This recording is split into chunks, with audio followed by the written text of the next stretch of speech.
Hi friends, Grace from the Working Hard podcast here. When you're stretching every dollar, a little goes a long way, and Walmart Business is here to help. They make it easy to order what you need, from tech and cleaning supplies to everyday essentials, all at low prices and with helpful tools like spend tracking and tax-exempt purchasing for eligible organizations. Because when your operations are smooth, your impact can be bigger. Visit business.walmart.com to get started. Have you ever been stuck on a weight loss plateau, trying everything and anything you can to lose that extra weight and reach peak health? We've all been there, but Noom's unlocked the secret to reaching the mountaintop: Going Micro. The Noom GLP-1 microdose program starts at $99 and is delivered to your door in 7 days. Start your microdose GLP-1 journey today at Noom.com. That's Noom.com. Noom. Micro changes, big results. Noom GLP-1 RX program involves healthy diet, exercise, and support. Individual results may vary. Meds and personalization based on clinical need. Not reviewed by FDA for safety, efficacy, or quality. No affiliation with Novo Nordisk, Inc., the only U.S. source of FDA-approved semaglutide. Not available in all 50 U.S. states. Taking care of your eyes shouldn't be a hassle. That's why Warby Parker is a one-stop shop for all your vision needs. Our prescription glasses and sunglasses are expertly crafted and unexpectedly affordable. Stop by a nearby store or use our app to virtually try on frames and get personalized recommendations. Did we mention we offer eye exams and take vision insurance too? For everything you need to see, head to your nearest Warby Parker store or visit warbyparker.com today. That's warbyparker.com. Welcome to the Great Coaches Podcast. To me, being perfect is not about that scoreboard out there. This is a chance of a lifetime. When you can understand the person, you can then work towards a common goal. We are all on the same team. Know your role and do it to the best of your ability. Focus on the fundamentals. We've gone over time and time again. Your defense has got to be better. Leave no doubt tonight. Great moments are born from great opportunity. Hello and welcome to the Great Coaches Podcast. My name is Paul Barnett, and this week we continue our exploration of thriving teams, what makes them tick, and how you can move your team closer to becoming one with the great coach Shane Mcleod. Shane is a former New Zealand field hockey player and now coach. He transitioned into coaching while still playing and coached teams in Europe before becoming the Belgium Women's team coach in 2002. In 2007, he moved back to New Zealand and led the men's team at the 2008 and 2012 Olympics. He then headed back to Belgium, winning 2 national titles before becoming the men's national team coach in 2015. And he went on to take that team from a world ranking of 15 all the way to number 1. Along the way, they won silver at the 2016 Olympics, the 2017 and 2019 European Championships, and the 2019 and 2020 FIH Pro League.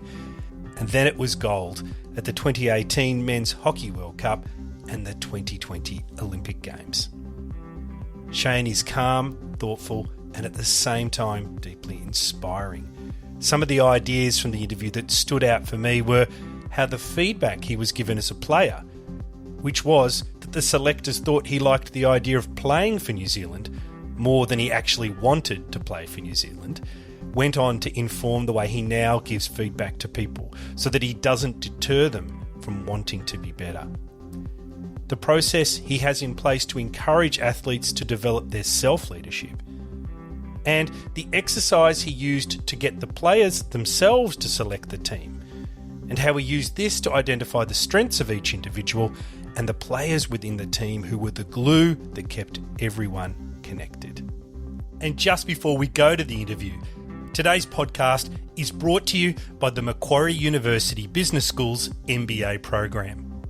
Designed to empower, challenge and transform, the Macquarie MBA gives you the business skills and knowledge you need to succeed in an evolving global economy. The program bridges the gap between theory and real-world application, bringing together world-leading professors, executives and industry partners to teach you how business can be used for good. I have just started working with the team at Macquarie on some projects and can attest to the quality of the people and material. To find out more, search for Macquarie University Business School's MBA. And now, please enjoy our interview with Shane Mcleod. You're listening to the Great Coaches Podcast. Hello, Shane Mcleod, and welcome to the Great Coaches Podcast. Yeah, thanks. Thanks for the invitation. I'm looking forward to it. Looking forward to it as well, Shane. And I'm joined, of course, by my colleague, Professor Eric Knight from Macquarie Business School. How are you, Eric? I'm well, Paul. Very much looking forward to getting into this discussion today on all things teams and leadership.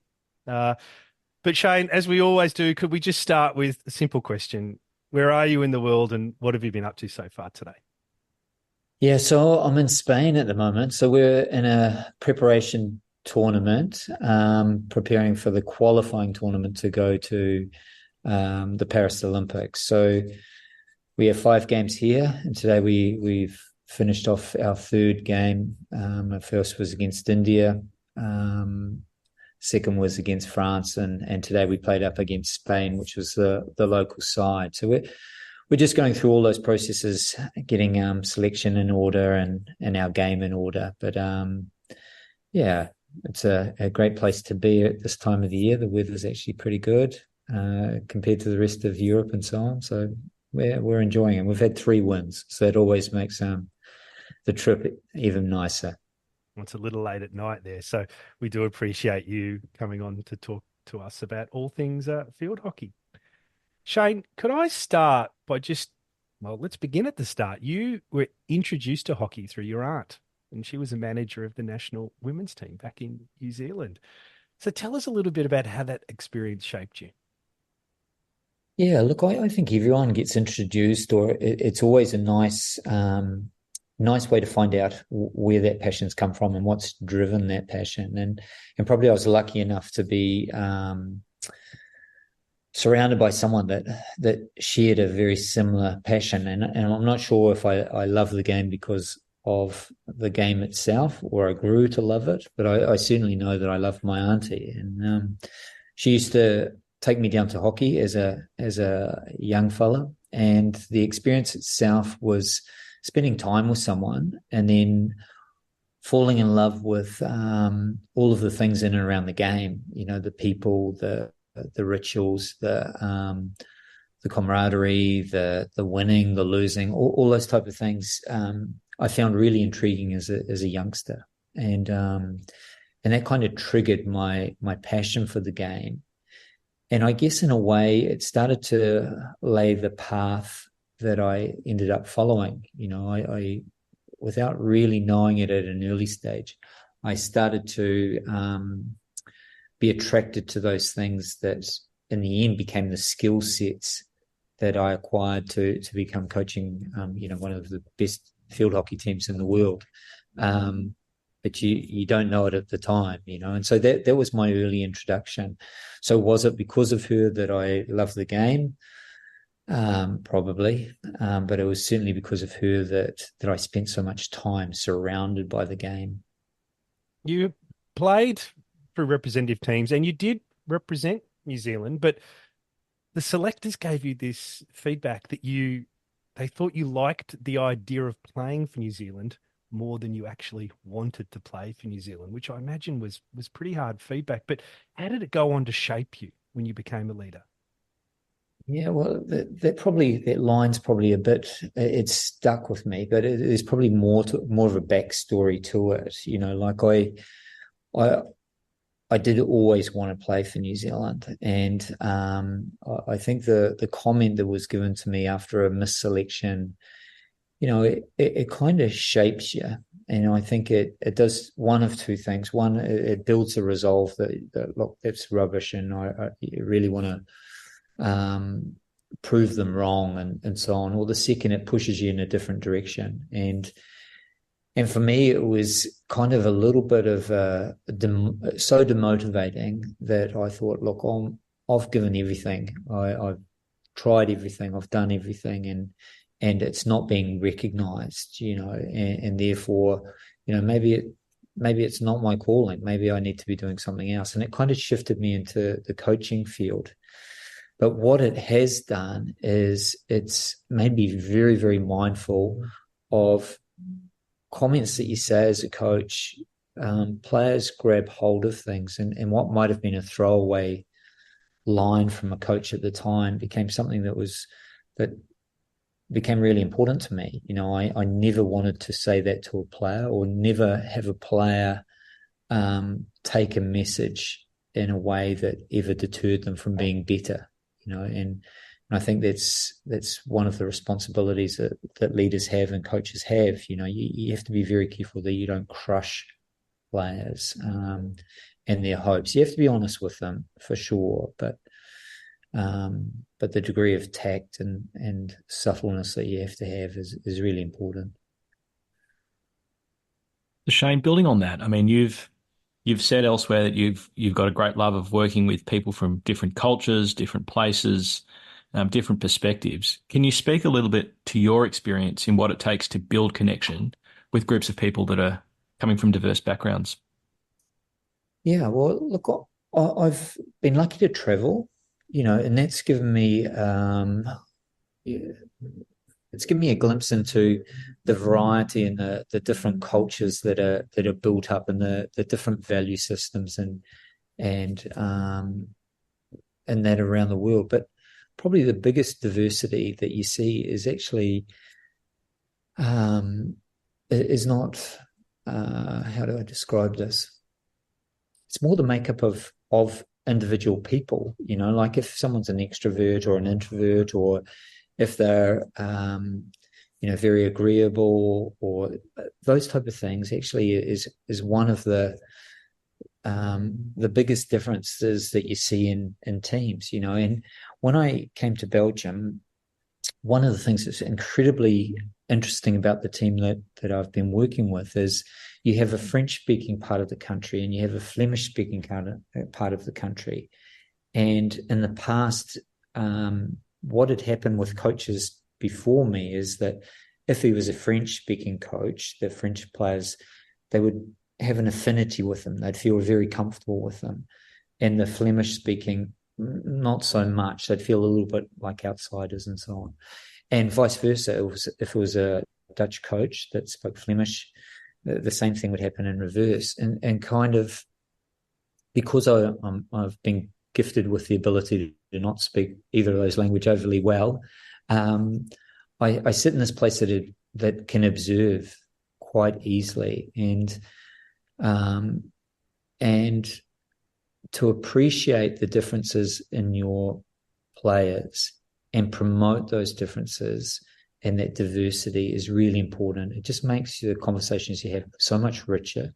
It means that the qualities that you bring out are always of much greater quality than if you just, if you have everyone exactly the same and you think everyone's exactly the same. So that was, I've been lucky enough to observe that, and there's in every team you have different personalities, which is really your greatest diversity, not necessarily the culture or where they've come from, but how they think because of that culture or where they've come from. So I wondered if you could give us an example of how you have brought that out. And look, you've said, in the past that, when you're looking to build a team, you're not only creating purpose to that team, but also making sure that the people find meaning in their individual tasks and roles within that team. So I wondered if, maybe in your coaching role for the national team in Belgium, just speak a little bit to some of the activities that you've done or the conversations that you engender to help build that purpose, both collective and individual. Yeah, probably the first thing that you do when you go into a group is you try and find where the group is at, and I've been really lucky to work with some talented people, and I had a very gifted assistant coach that actually had played for Belgium and then had moved very quickly from playing into the coaching staff, and him and I worked together quite a lot, and we sat and we discussed what are the needs for this particular group, and we came up with kind of 5 things, but the first was that there was no appreciation of the diversity. So players tended to, when they all came together, would tend to eat in clusters and talk in clusters, and they're club groups basically. And so what we wanted to try and do is we wanted to break down that particular thing. So we took the group to South Africa one time, and it was just before the Olympics, or 10 months before the Olympics. And we really wanted to shift the group on, but we wanted to see where we were starting from. And so what we did on the first 3 days was that we plotted where each of the players sat in the dining room, so for breakfast, lunch, and dinner. And what was really interesting is that they sat in exactly the same place for all of those meals, and the table settings were round tables, and so they would sit with players from What Ducks would be at this one, players from Dragon, from Braxcata, and so on. So that was one thing, but there was also like this imaginary divide in the dining hall or dining room, where the French players were sitting and the Flemish players were sitting. And so we thought, look, we've got to change this. And so we did a whole series of type of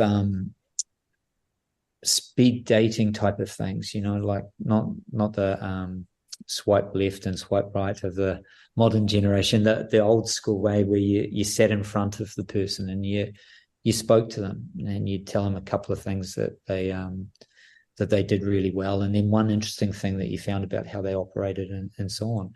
And when we started to do these type of activities, we noticed some things. We noticed that there was a change in the seating. So they would, rather than just sitting in their cluster group, whoever they walked in with, they would sit down and they would start having a conversation, whether it was revisiting what was said earlier or whatever. And we also noticed that the volume in the room got louder and louder, so as the breakdowns of the small cliques evaporated, the forming of this bigger group, we called it our circle of trust, started to grow larger and larger. And it was, it was a really interesting thing to observe. And then that continued to manifest itself in other areas as well. So that was the first task, was that rebuilding almost the emotional environment, not just the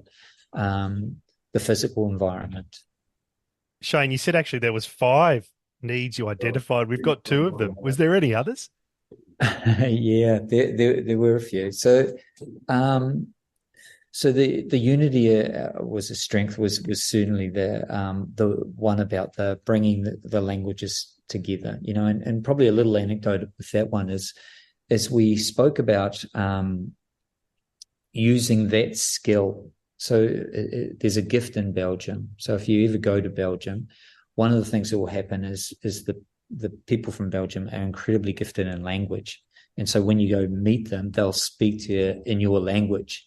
And I said this to the players, well, let's use this skill.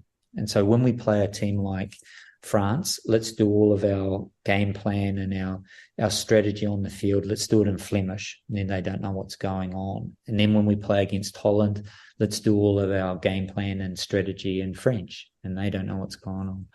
I always have a joke. And then when we play Korea, well, don't worry about those guys because no one knows what's going on. But to the players, it was the first time that this had ever been presented in such a positive way. So again, it's just reinforcing that diversity that's always ever present in groups if you bring it out. The next one was better people. And this was a strategy that I tried to bring in because I know myself quite well, and I'm going into a new group. And basically my job task was to try and form a team in 10 months to get ready to go to the Olympic Games. And so when you get an appointment like that, you make a list of all the things that you'd love to have operating in your environment. And it's quite a creative type of list.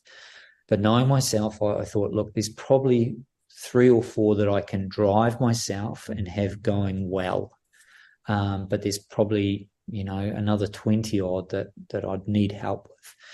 So what I did was I gave or set the new group a homework task. And this homework task was to try and force a conversation, because I'm a big believer in and communicating with the athletes and trying to get as much information out of them as possible. And so I set this really simple homework task, and the task was for them to tell me what their starting 11 players would be for the Olympics if we were going in 2 weeks' time. Who would they pick? And the only criteria we asked with that was that they had to put them in that team. And then we would ask, or I would ask, a series of questions. And it's a really nice way to get the athletes to talk openly about their strengths. So I'd ask them, look, why have you put yourself in this position? You've selected yourself, for example, as a centre mid. And they'd talk about their strengths. I'm good at this. This is how I think I can contribute to the team, and this is where I would play, and so on. And then I asked them a little bit about the players around them. So you've put this player here. Tell me, why do you connect well with him? Why is he important? How does he make you play better? And you get a really nice information list about other players and how they're going. And what's coupled with that is at the end of the homework task, when I've interviewed all of the players, there's probably about 4, maybe 5 players that appear on everyone's list. And it's, as a coach, that's great because you don't have to discuss them anymore. Those players are in, they're the glue, and they're the ones that you can rely on because everyone enjoys playing with them, and there's reasons for that.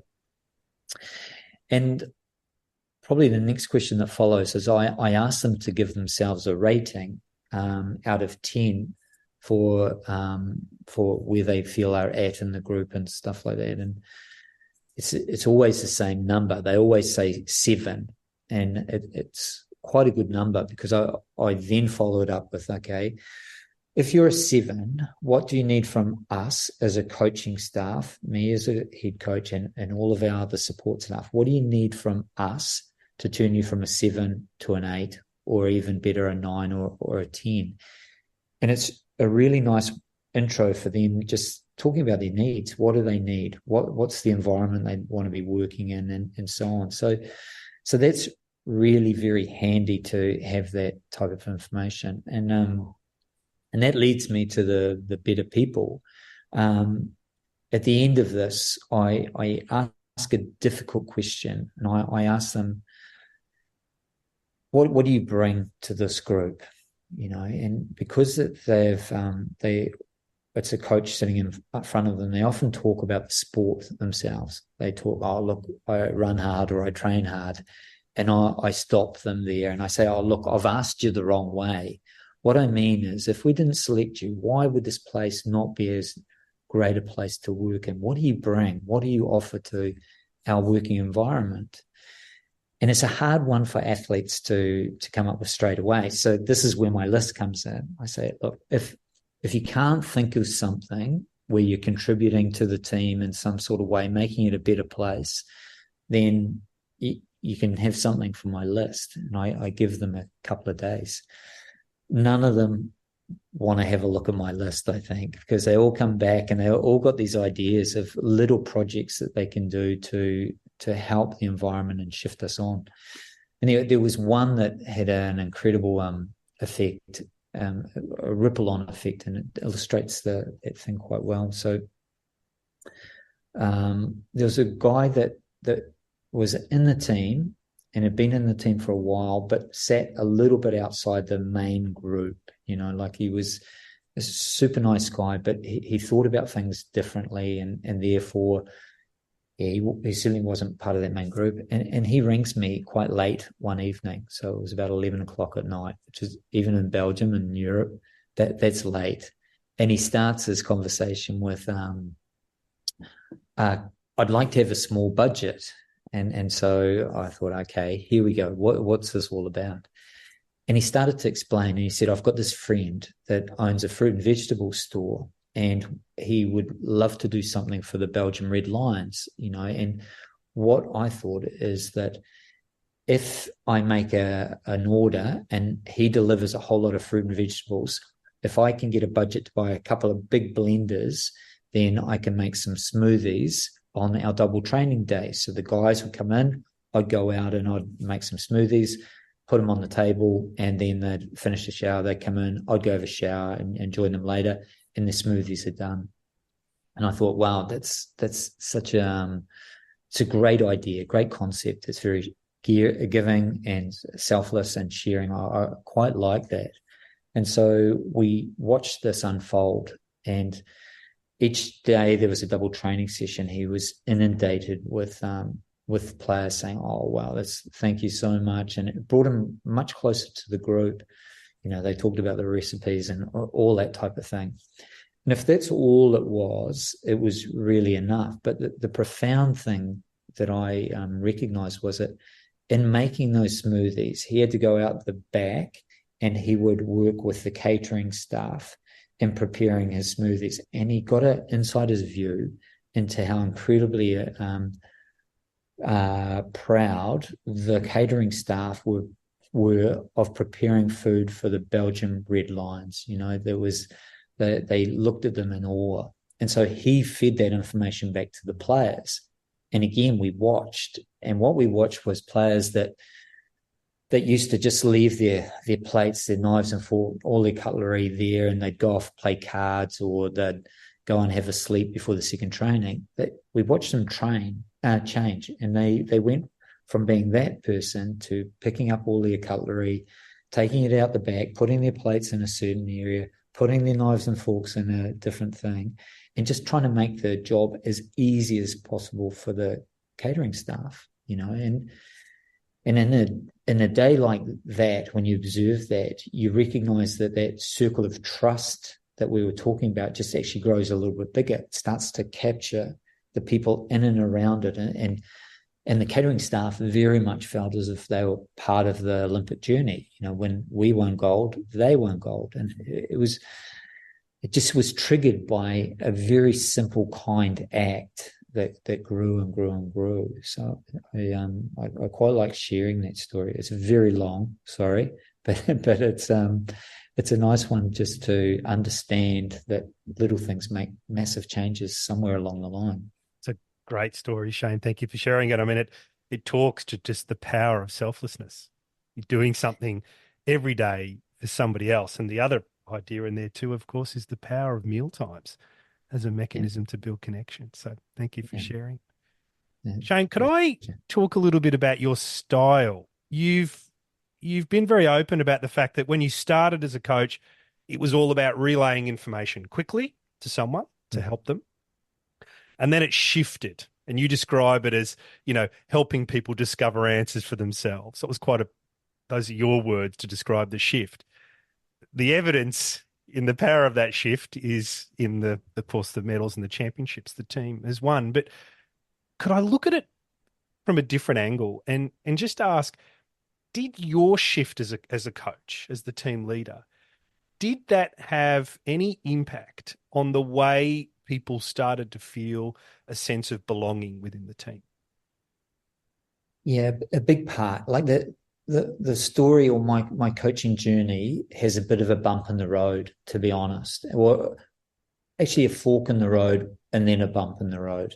So what I mean by that is when I first got an international gig, so how it came about was that I was an assistant coach that had come back from Europe to New Zealand to work with what I perceived as going to be my mentor over the next few years, trying to shape my career and get ready to take over a team.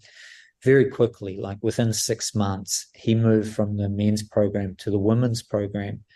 He tells me it wasn't because of me, but it was very soon after I arrived. And what also coincided with that was there wasn't a great interest for other coaches to come in and take the team. So there was a series coming up in January in New Zealand. Holland were coming out. So Holland were the best team in the world at the time, or certainly one or two. And there was no one to lead the program. So what New Zealand Hockey did, they said, "Oh, look, Shane, can you step in and can you take the team for this particular series?" And I said, "Sure. Look, I've got nothing to lose. This is the best team in the world, but I'm going to need help." And so what I did was I got all of the players to rally around And I said, look, come on, let's design something that we're really proud of and that we can do together. And I was incredibly inclusive in what we did. And we came up with a very, very good game plan, a very basic game plan, but everyone built it, And so my first game in charge, we won. We beat Holland. And I'm not going to tell people that they were jet lagged or that they were quite fresh off the plane. All those things might have been in case, but we won. And that gave us some confidence. And we went on to have quite a lot of success all through 2006. And we qualified for the Olympics 2007, which is not a given for New Zealand, and went to Beijing. And everything was going pretty well. We were playing good hockey, and how I was doing my job, I was quite proud of. Then after Beijing, I had a chance to reflect on things, and I thought, look, no one else is going to take this. I love what I'm doing, but I'm going to have to do it better. And my thinking of that, what happened is I went from being very collaborative. I went very much into looking into the computer and studying and doing a whole lot of tactical awareness stuff. And because of that, I think I learned how to beat every team in the world. The problem that I had was that I had moved away from my players group and I lacked the ability to bring them with me. And so somewhere between 2008 and 2012, you never know the day it happens, but you never know the time it happens. But there was a shift, and I didn't have that same connection with the players. And we had a devastating result in 2012 with the New Zealand men's team. We finished 9th out of 12 teams at the Olympics, which if you're 9th or around there, you're okay with. But I actually thought we had a much better team. And so that was my bump. And it was a kind of a come to Jesus moment with myself. Look, I've got to do things differently. If I want to make a career in this, then I have to go back and do what I used to do, bring players with me and get them to create with me. And so that's kind of shaped my philosophy. And now if I see young coaches or any coach going in that direction, I just really say, hey, be careful, stay with your group. And the computer stuff is fine, but you're better off knowing your team than knowing a game plan, And so, yeah, that was quite a big shift. Have you ever been stuck on a weight loss plateau, trying everything and anything you can to lose that extra weight and reach peak health? We've all been there, but Noom's unlocked the secret to reaching the mountaintop. Go in micro. The Noom GLP-1 microdose program starts at $99 and is delivered to your door in 7 days. Start your microdose GLP-1 journey today at Noom.com. That's Noom.com. Noom. Micro changes, big results. Noom GLP-1 RX program involves healthy diet, exercise, and support. Individual results may vary. Meds and personalization based on clinical need. Not reviewed by FDA for safety, efficacy, or quality. No affiliation with Novo Nordisk, Inc., the only U.S. source of FDA-approved semaglutide. Not available in all 50 U.S. states. Hi friends, Grace from the Working Hard podcast here. When you're stretching every dollar, a little goes a long way, and Walmart Business is here to help. They make it easy to order what you need from tech and cleaning supplies to everyday essentials, all at low prices and with helpful tools like spend tracking and tax-exempt purchasing for eligible organizations. Because when your operations are smooth, your impact can be bigger. Visit business.walmart.com to get started. So building on that, Shane, and taking you then to your Belgium days, you've said that what you achieved in building the culture in that team has been a key driver of success. Can you say something about how you think about and define culture and what you see to be the key building blocks for a thriving culture?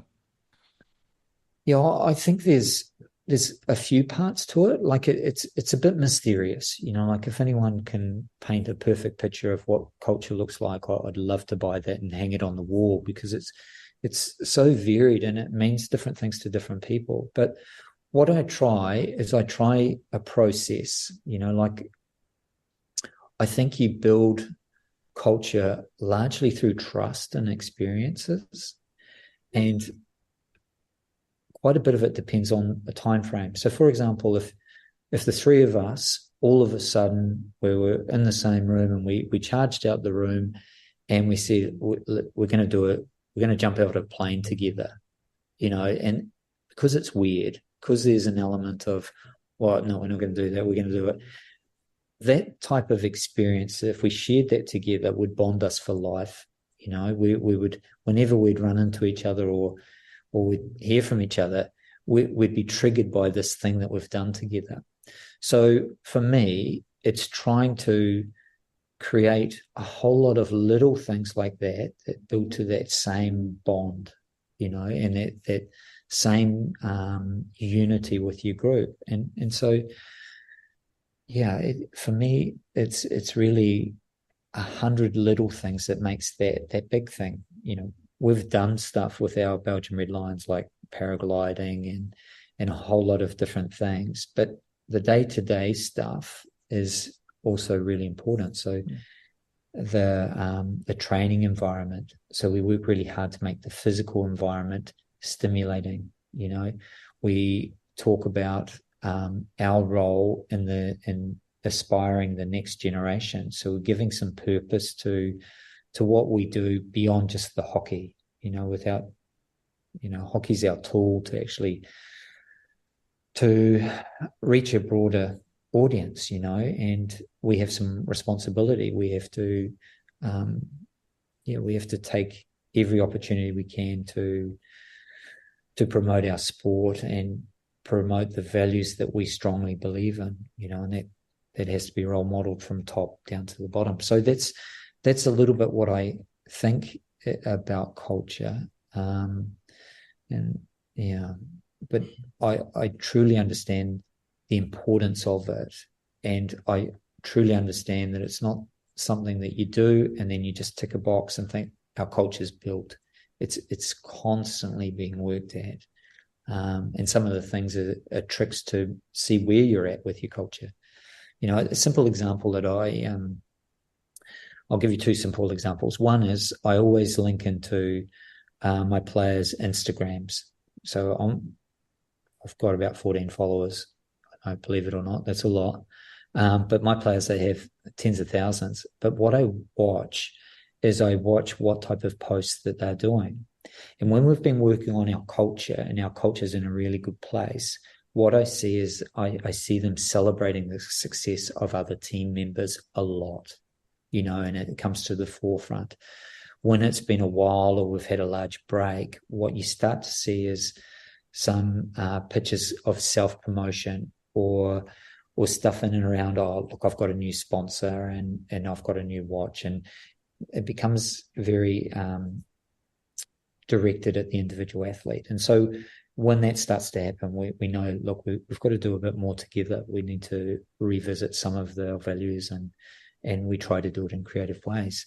So that's one thing that I do. And the other thing is I set up compulsory habits with myself. And one that I have is every time I jump in a car, I ring a player. And it can be any of the players and for no particular reason. But sometimes I have a bit of a strategy. And if my strategy is to help a player feel more integrated into our culture, I'll ring them at a time when they really don't expect a call from me. And I'll try and connect it with something that I've done recently that I find incredibly positive.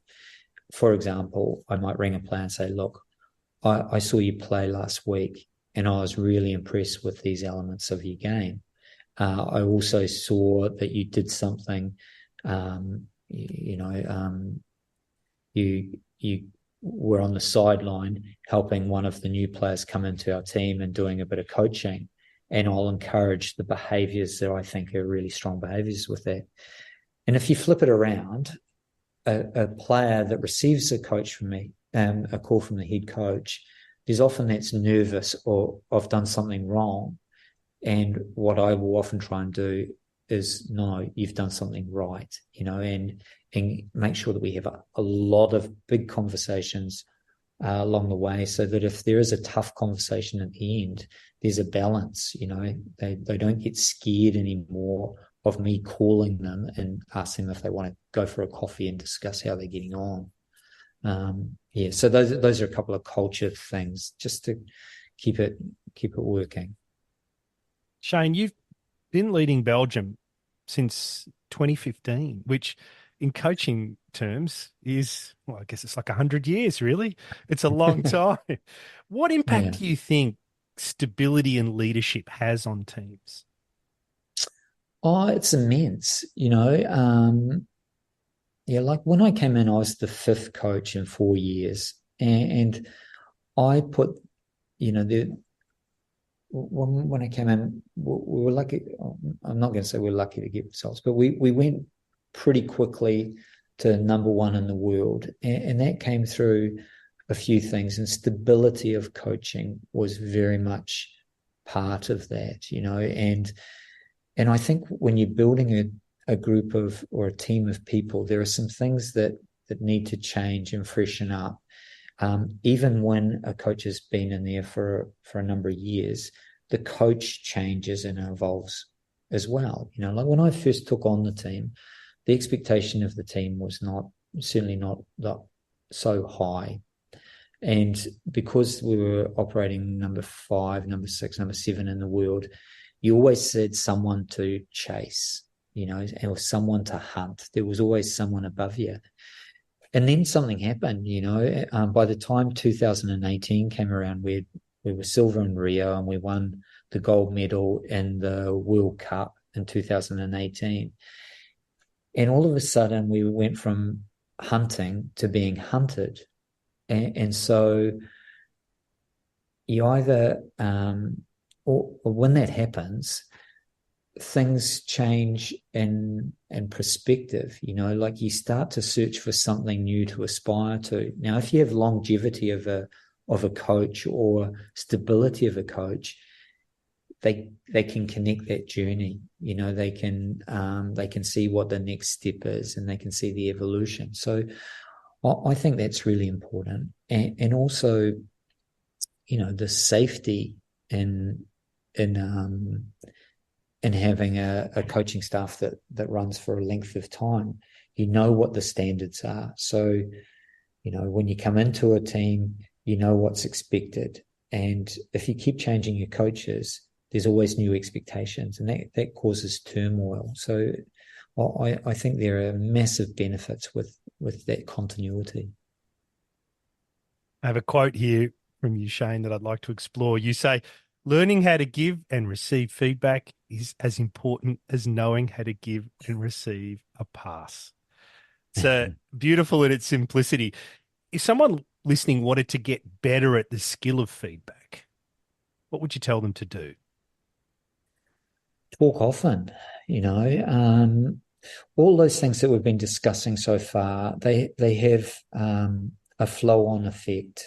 The having coffees with your players, the speed dating, all the homework tasks, all of these things are kind of ways to set up that line of communication, and why that is important is that, or let me put it another way. I have some very hard conversations with people, very direct and often very hard to hear. And they're almost impossible to hear if there's not a balance. As I said, if the only time I talk to my players to tell them off or tell them bad news, that's not giving and receiving feedback. That's just critiquing, And so when we have all of these conversations, when I have the tougher ones, the players genuinely know that I have their best interest at heart. They know that I'm working towards having them at the Olympic Games or having our team performing at their very best. There's no hidden agendas. They know the honesty in what we do. Now, to get there, I also have to display the same qualities that I expect from my athletes. And so one of the tasks that we would often do is sit in a circle like this, and I will be the first to be critiqued.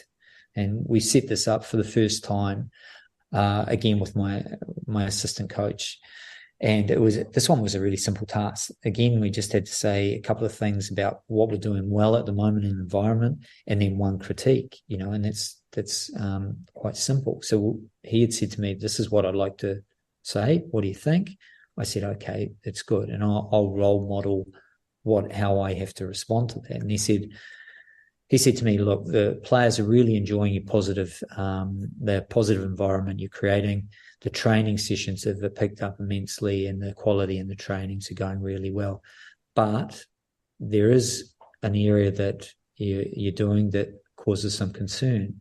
You have a tendency to put it in extra training sessions when players have planned their week out, and then all of a sudden there'll be an extra training or something put in, and that disrupts them. And so they have wives and things like that, and it disrupts their family, and then they end up copping it a couple of ways because of their, they can't do something or something like that. And if you could do something to amend that would be really good." So my role as a listener was really simple. Thank you for your feedback. You're right.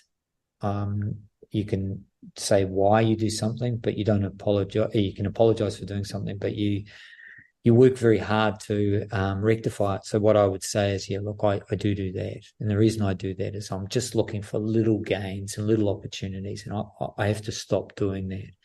And so for me, it's a self-correction. For them, it's okay, the coaching staff, they make mistakes. They're a bit vulnerable as well. Then they're a lot more open in how they talk with each other. And so, that's just a very simple way of learning teams how to do things is by role modeling them yourself. Shane, that's fascinating. And maybe to kind of play Shane Mcleod back to you again on another quote and help us unpack this one. So you've said, "One of my coaching beliefs is that success is a byproduct of doing a whole lot of things well. If you just focus on winning and losing, it's too binary. Most of the development happens between the extreme highs of winning and losing." Can you just talk us a little bit about what you're touching on there, the values that sit behind this kind of belief? Yeah, so how that came about was, or how that thought was made stronger is after winning the World Cup, we actually did a tour to New Zealand. And New Zealand's a beautiful country, and it's my country. So you can imagine how incredibly excited and proud I was going to be bringing the Belgium Red Lions, world champions, to New Zealand to play some games. And also how incredibly proud I was of New Zealand to show it at its best to the team that was coming over to see them. And we had set up a series of games, and we had flown in. We were a bit jet lagged, a bit like Holland, and we played up against New Zealand. And no, not New Zealand. We played India the first game, and we played okay, but we lost. Then the next game, and so when we got back to the hotel, the guys were complaining about everything. I was staying in this hotel. It's from the 1920s. There's no people live in New Zealand. There's nothing to do. Look at all the sheep. They only have sheep here. Everything was negative. 2 days later, we played a game, and we didn't play fantastic, but we played better, and we won. Then all of a sudden, the conversation was more, look, I found this place down the road, great coffee. After training, we can go have a swim. It's beautiful nature, and everything was fantastic again.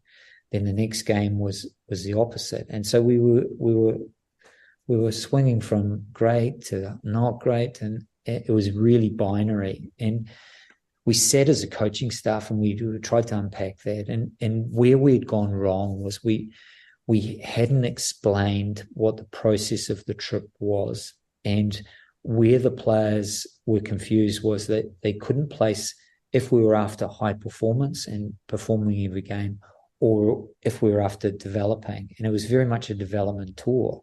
So as a coaching staff, we knew that. And so we were riding those highs and lows.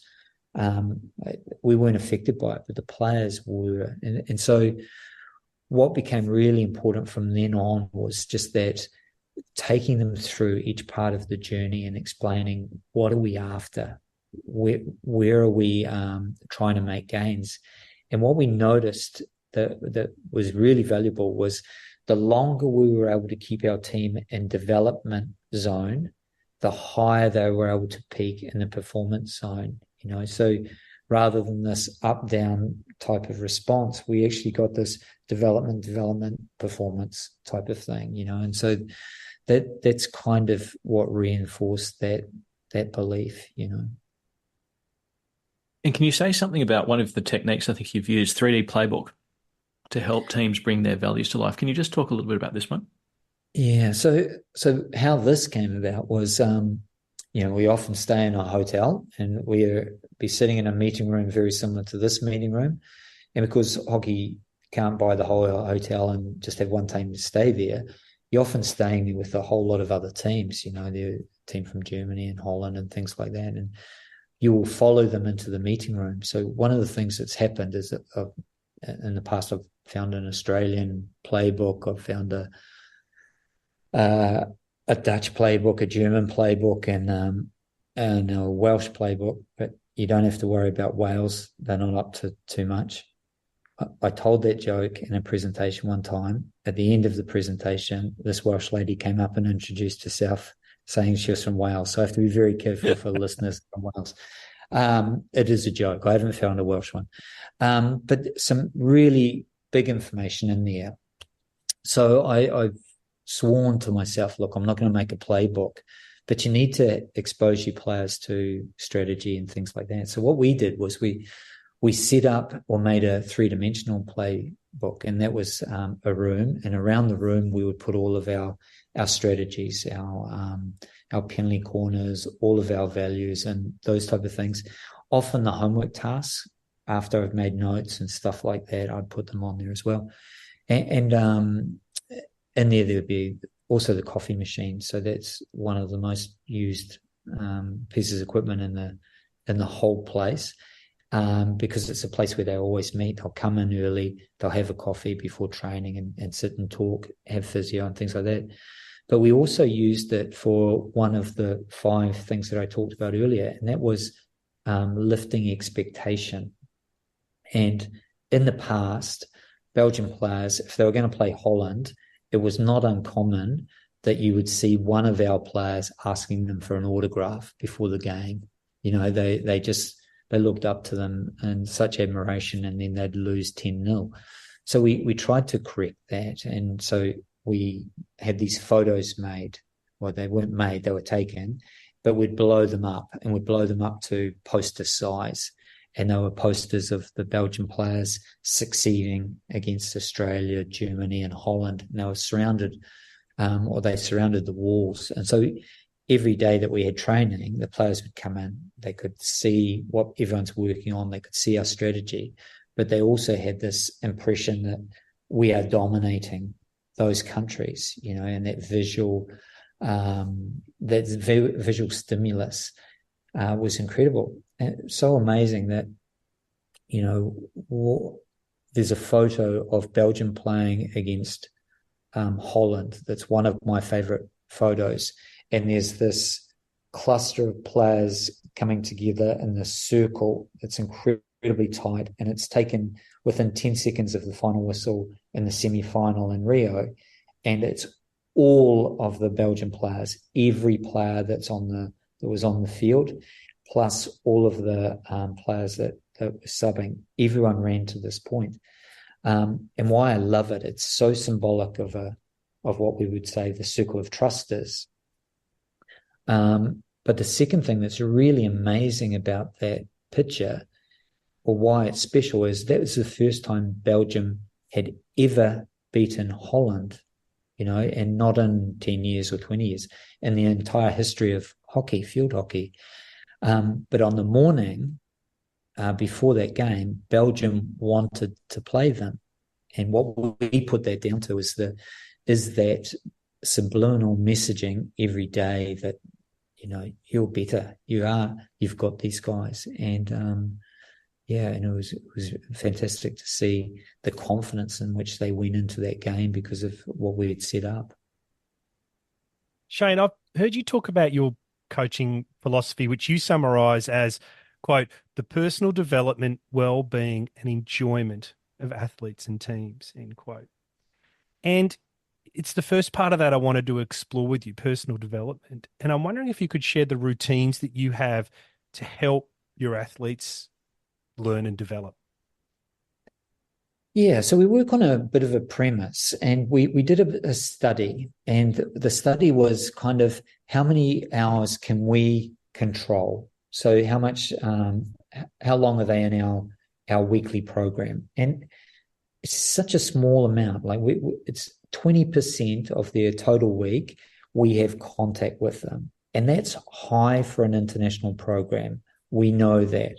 So what we try to do is we try to provide the very best that we can in that 20%. But there's an acknowledgement that it's the 80% that we can get the biggest benefits. And so we work very hard to make the athlete the center of their development. And we try and present them the tools to try and for them to not coach themselves, but to drive what they need. And so when a new athlete comes into our program, we've set up kind of like 3 generations. We have the statesmen that have been to 2 or 3 Olympics now. We have those that have been to 1, and then we have new players that come in. And it's kind of like a conveyor belt. And each of those groups have to bring the next lot on, and they take a lot of pride in how they do that. So what we do as a coaching staff is we have to try and get an athlete to have some understanding of what they need and what firstly gets them into a performance state. And that can be as simple as, do you perform better if you eat rice or pasta in a pre-game meal? Do you play well if you have an evening game, if you have an afternoon sleep, or are you better to stay right through? All those type of things athletes need to become aware of, and they need to start building up routines. And if you have a good nutritional routine, if you have a good sleep routine, if you have a good game preparation type of thing and knowledge about that, then you start leading that and you start providing that for yourself. And so that's a big part of our endeavor, is to enable athletes to take charge, and then we become a resource rather than us pulling them along. They pull us along, and we try and keep up and provide everything they need and behind. And so we've found it a really positive way to do it. And probably when players come in, we've tested how long their readiness for international hockey is, and we've got it down to between 16 and 18 months from a newbie coming into being able to represent the country on a regular basis. And that's really impressive. And that's, in big part, is that 80-20 type of rule, working very hard that they do a great job in that 20 and that 80%. Shane, I know it's getting late over there in Spain, so maybe just one last question, if I could. You talk about the power of telling the story of growth as it's happening rather than after it's happened. It's an interesting idea, and I'm wondering if you could just tell us a little bit more about this idea and how it's experienced by the team. Yeah, I like telling stories with the players, and partly because I think it covers off so many things. So it lets the players have a glimpse into who you are and what you believe and your little world, and maybe I'm a bit too sharing with that, but I think it's important. I think that's part of that vulnerability, and that getting them to understand a little bit of what it brings to me to be involved with the group, And so I often will tell a story. The story is designed to connect them, to bring everyone to the same type of place. And I'll give you an example. So the World Cup which was in India. Leading into that, we'd won silver in Rio, but we hadn't won anything. And there's an immense amount of pressure when you haven't won something, but it's just around the corner. Everyone's expecting it, and that doesn't always help. Often that can hinder. And so we were in India, and India is a fantastic place for hockey. We would drive to the hockey ground, which was it looked like a temple lit up all at night, and it's golden in color and things like that. And we'd drive there. And when we got there, I was always first off the bus, and I would jump off, and they had this corridor, and you walk through this corridor, and on the side there's a whole lot of pictures of past winners and all of the highlights of previous World Cups and things like that. And I walked through there, and I loved it. It was really interesting. And then at the bottom there was this kind of the square and a question mark, and I looked down at that. Looked at the ground, looked down at that. And as I walked on, I had this feeling or this thing come into my mind. Could this be us? Could that question mark be our next picture? Or could we be the picture in the question mark? And I thought that's a weird thing to feel and stuff. And then I watched the other players come back. And when you're watching a group of players in twos and threes, they're laughing and a lot of chatter and a lot of fun.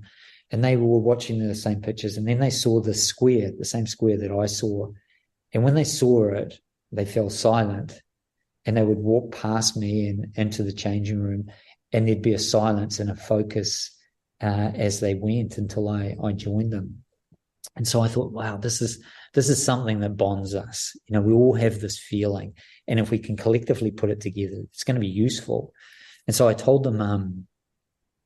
I told them actually three stories on the day that we played the World Cup, and they were short stories. The first was about my wife bringing our middle child to the creche for when I was in India, and each night she'd ring up and say, I'd ring, and or either of us would ring and say, how'd it go today?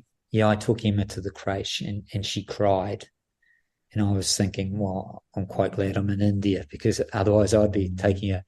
And that happened Monday, Tuesday, Wednesday, and Thursday. But on Friday, when I spoke, I said, how'd it go today? And she said, no, Emma didn't cry, but I cried. And I told that to the players, and I said that, it's kind of like us. You need it. You used to need us all the time, but you don't need us so much anymore. When you go out on the field, you've got this. You know what to do. You know what's expected. All of the behavioural things. You're going to be fine. Good luck and enjoy it. And the second story I told was about our second keeper. And we were playing really well, and our semi-final was against England. And our second keeper always wants to play. And we were leading the game 6-0 with 15 minutes to go. And so I walked over to him and I said to him, look, are you ready? And he looked me in the eyes and said, well, what do you mean? I said, well, if you want to play, you can play. And he looked back, and it was a look I've never experienced with him before. He said, look, I would love to play, but it's not right. We're about to go into the final. Our Vincent, our number one keeper, he's playing so well. Why would we even think about making a change here? And so I shared that with the group, because I thought, look, there's no better symbolic way of representing, putting the team's values in front of his own personal values. And I thought the team should understand that, because they're not only carrying what they're doing on the field, they're carrying other people, and he was certainly one of them. And the last story I told them was the story of Slumdog Millionaire, and it's a fantastic movie. You should see it if you haven't seen it. But the premise of it is the journey of a young boy going through the slums, and he gets on this game show, and he knows, because of weird turns his life's taken, he knows all of the questions except for the very last one. But he knows, because everything he's done has led him to that point, whatever letter he says, it's going to be right. And again, I said, it's a bit like us. Everything that we've done has led us to this point. We don't know the result yet, but we all know that we're going to win. And now we just have to make sure the stars are aligned and we go out and experience it. And we finished that game 0-0, but our guys were kind of cheering. They kind of knew that we were going to win the shootout, and what the stories had done, it had brought us together, but it had taken away that worry. It had been more an excitement about what we were going to do. So, yeah, I think there's some power in those type of things. Shane, it's been an absolute masterclass this evening. It's so exciting listening to you, and you have such a wonderful, quiet, understated but motivating manner. And I thank you so much for agreeing to spend an hour with us and sharing the story of your journey and the journey of your team. It's a pleasure. I enjoyed it. You're listening to the Great Coaches Podcast.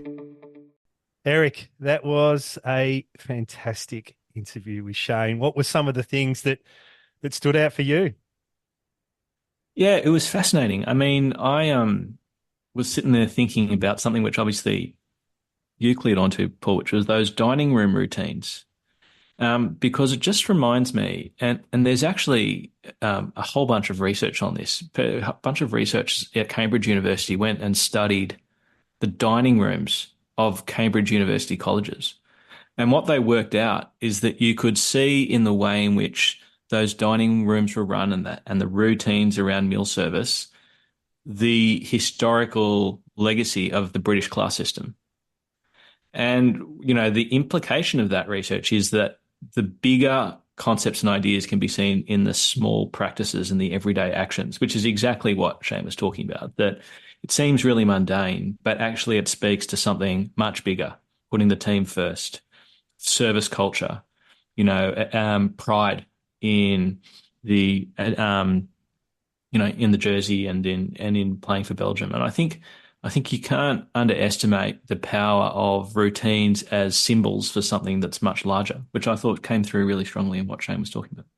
I think there's this idea in there too, isn't there, of selflessness. He gave a couple of stories that just illustrated the way that had come to life. There was the story, of course, of the smoothies, and that great story he shares at the end there about the reserve goalkeeper.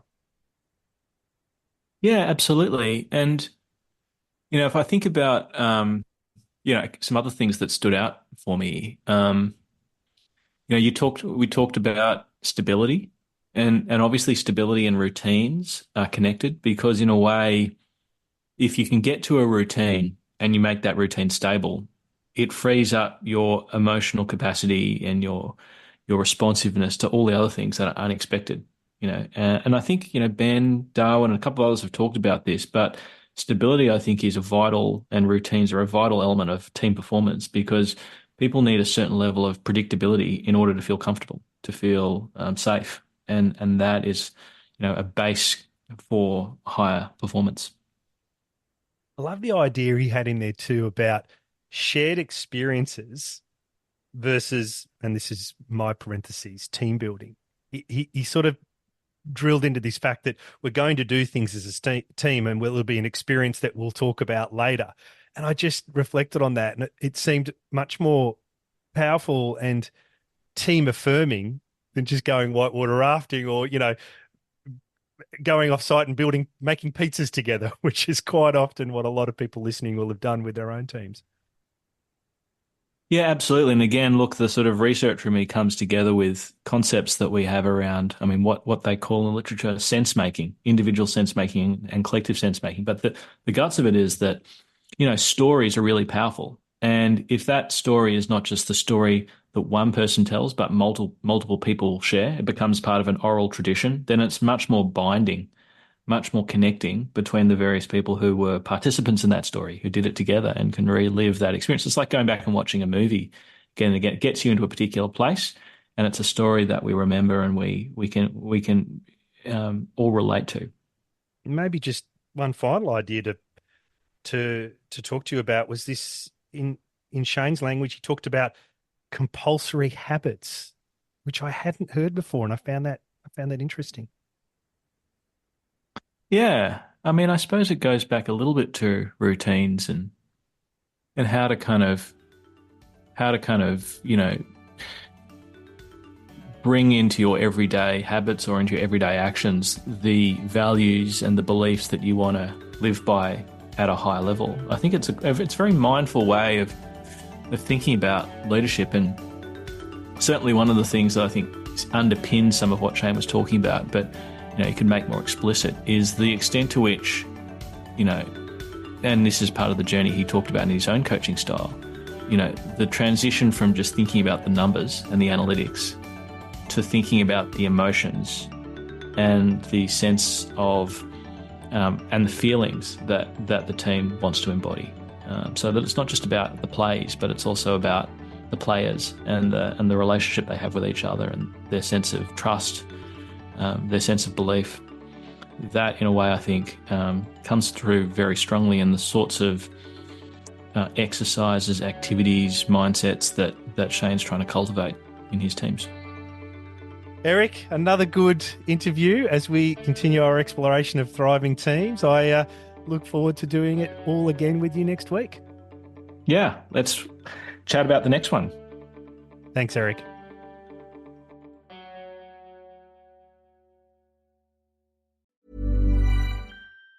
Business is booming, but you know what really helped? Xero, the accounting platform for small businesses. I used to think unpaid bills were just part of it. Ugh. But batch payments? Wow. Automated accounts payable? Even better. All in one place. That's a big one.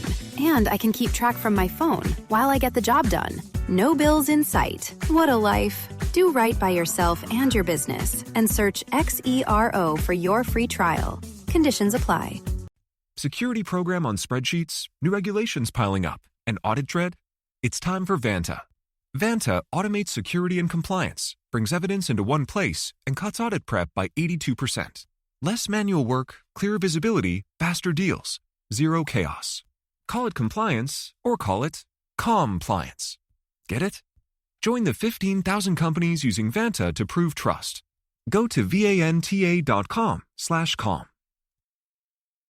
Shipping, billing, admin, payroll, marketing. You're managing all the things. So why waste time sending important documents the old-fashioned way? Mail and ship when you want, how you want with Stamps.com.